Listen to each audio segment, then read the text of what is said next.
Today we are here with Hani Khalaf, CTO, Internet of Things and Digital Cities META region of Dell Technologies with us. So how are you doing? Very good. Thank you very much.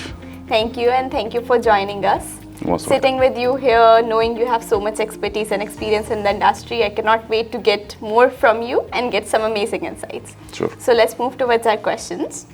So starting from the tech industry, can you provide a brief overview of Dell Technologies' current focus and how they are aligning with the industry trends? Sure. Very good question, Sidra.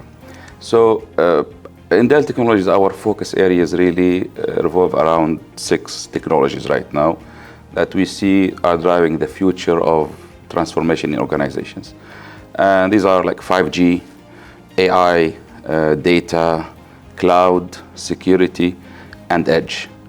And we believe these technologies are driving, everything that our customers are doing from a workload perspective. So AI and data are enabling, insights to the business. Cloud operating model is allowing the customers the flexibility to data to deal with workloads, whether on-prem, on the edge, or even in the cloud. And of course, 5G is a technology that we all are looking forward to use more in the industry, not on the personal devices. And finally, everything will not work if there is no security in it. So security and cybersecurity and physical security also is a big focus. As we know that innovation in tech industry is literally like unstoppable for now. Correct. You have no idea at what length it can go to. So can you elaborate on Dell Technologies' approach towards edge solutions and how these are designed to meet this evolving and changing dynamic of the industry? So, of course, there's a broad spectrum of technologies that we're dealing with, but let me maybe talk about artificial intelligence. So in artificial intelligence, we are looking at 4 areas that we focus on for our customers and ourselves even. So there's AI in, we call it, which is how do we incorporate AI into our products. The next thing is AI for, which means how do we use AI in our own operations and to enhance our operations as a company.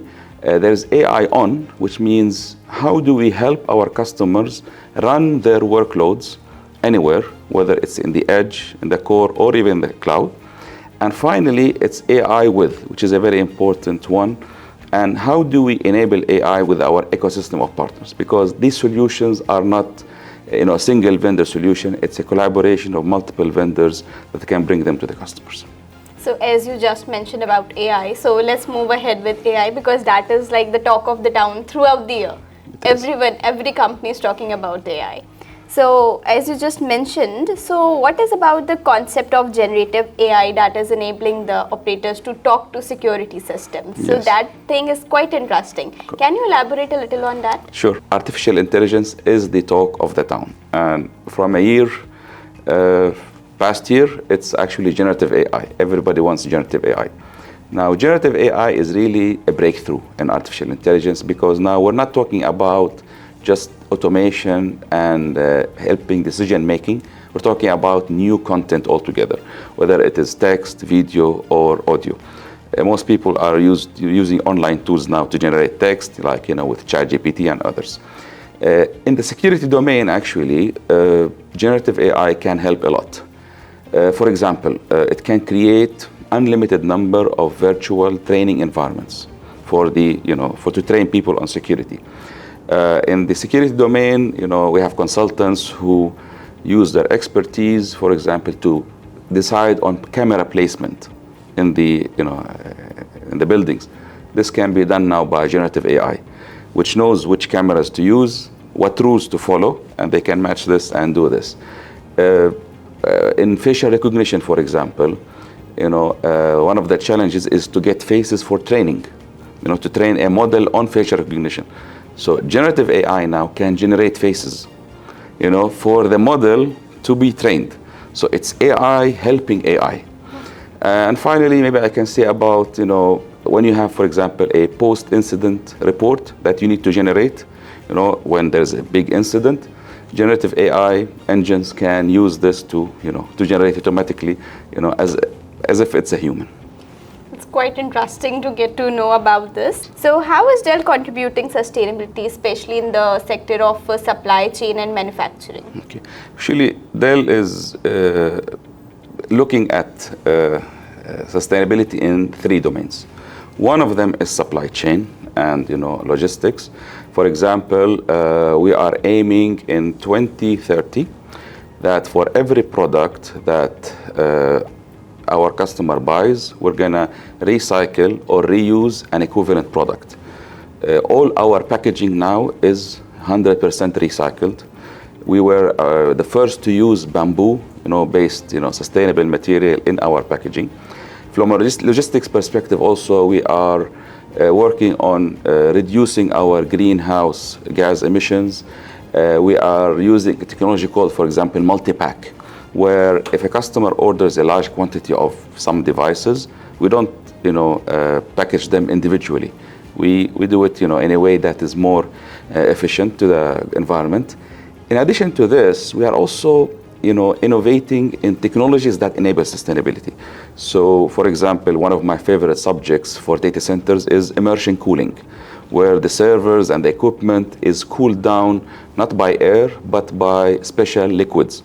This will be the future of data center cooling, especially with the more horsepower that is needed now from devices. With AI, we're going to see more and more technology moving towards, liquid cooling, let's say, more than air cooling. So zooming in on technology advancements, as you just mentioned, so Dell Technologies is also helping customers to achieve faster AI and generative AI performance with new enterprise data storage advancements. Yes. So what is your thought about this? When it comes to storage, again, we are, of course, number one in storage in many domains. We are helping actually, of course, data. AI loves data, and data needs to be stored. So we are innovating actually now in the storage, where we are enabling our customers to store data where it is needed, whether at the edge or in the core or the multi-cloud environment, and enabling the data or the AI to move to the data instead of the data moving to the AI. So there's lots of innovation around data and storage in data in this domain. So 2023 has just about to end. So do you have any kind of thought like how the AI industry will be in the future or in the upcoming year? Well, I can tell you easily that there will be more AI adoption. Customers will start moving from ideation, proof of concepts into actual infusion of AI into their business, actual use of it, reaping the benefits of AI. A lot of generative AI discussions now going on, whether, one of the famous cases, for example, is assistants. Whether, we're talking about universities, an assistant to help students, get information or even register in the courses automatically. Or, let's say in legal domain, again, getting a legal advice from an assistant to do it. In the healthcare domain, same thing, assistants and virtual avatars that enable you to get information from a chatbot that is based on generative AI.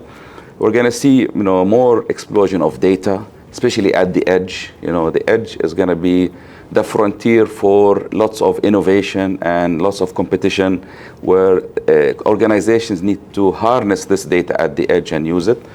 Of course, again, I go back to security. Zero trust is and building systems and innovation with zero trust will be actually a big thing also coming forward. So thank you so much for having us, and it's always a great pleasure to be with you, to sit with you and get some amazing, interesting facts from your side. And I hope within upcoming months we can again sit, chat and get to know about something that AI has transformed 100% and we will be discussing some new things. Thank you for being here and with Integrator Media.